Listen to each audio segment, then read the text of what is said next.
நீங்கள் வேலை ஸ்தலத்திலே ரொம்ப நாள் நல்லா வேலை செய்யணுமா, உங்களுடைய ஓனருக்கு பிடிச்ச ஒரு வேலைக்காரங்களா இருக்கணுமா, நான் நம்புறேன் உங்க பேச்சை மட்டும் நீங்க மாத்திருங்க, அந்த இடத்துல எல்லாருக்கும் முன்னாடியும் நீங்க நிறைய நாள் நல்லா ஊழியம் செய்வீங்க.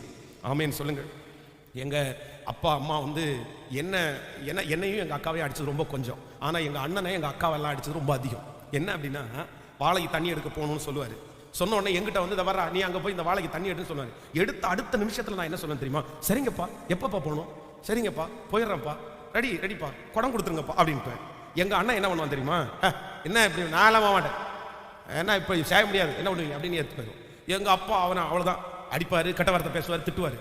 என்ன பார்த்த உடனே நீ மக்களை போடா அப்படின்வாரு. ஆனால் நான் என்ன பண்ணுவேன் தெரியுமா, அவருக்கு கண்ணு முன்னாடி குடத்தை கையில் எடுத்துருவேன். ஆனால் அந்த லாஸ்ட் வரைக்கும் போக மாட்டேன்.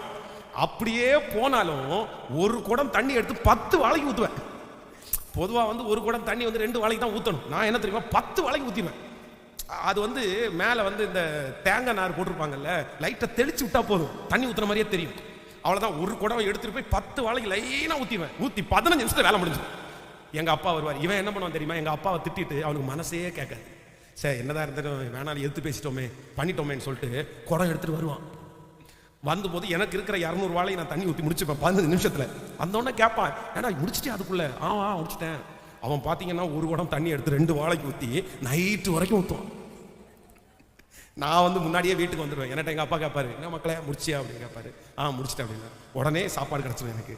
இவன் முடிச்சுட்டு வருவான் பாருங்களேன், எல்லா வேலையும் முடிச்சுட்டு வருவான். என்ன எங்கள் அப்பா கேட்கும் போது கேட்பாரு, என்ன முடிச்சியா ஊத்தியாச்சா அப்படின்னு. ஆமா அப்படின்னு. சரி தின்னுட்டு போய் படு. அப்போ உண்மையிலே சொல்ல போனா யாருதான் நல்லா வச்சு போற்றப்பட வேண்டியவன் அவன் தான். ஆனா யாருக்கு தான் இப்ப நல்ல பேரு, இது எங்க கிடைச்சிச்சு? அதுக்காக அப்படி பண்றீங்கன்னு சொல்லாதீங்க, அப்படி செஞ்சிடாதீங்க. அதெல்லாம் அறியாமை உள்ள காலம். சரி ஓகே, அது தெரியாத காலத்தில் அப்படி பண்ணியாச்சு நம்ம. ஆனா உள்ளதை உள்ளதென்றும் இல்லாததை.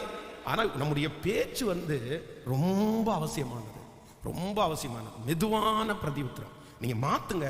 உங்க வாழ்க்கை ரொம்ப வெற்றியா இருக்கான்னு பாருங்க. உங்க குடும்ப விசேஷமாய் இந்த ஃபேமிலிக்குள்ள பிரச்சனை வருது பாருங்க, இவங்க எல்லாருமே எதை மாத்துங்க, உங்க பேச்சை மாத்துங்க. உங்க குடும்பத்தில் இருக்கிற 90% பிரச்சனை கண்டிப்பா சரியாகும். இல்லைன்னா நீங்க எழுதி வச்சுக்கோங்க, நீங்க செக் பண்ணி பாருங்க. ஒரு வாரம் உங்களுடைய பேச்சை நீங்க மாத்துங்க.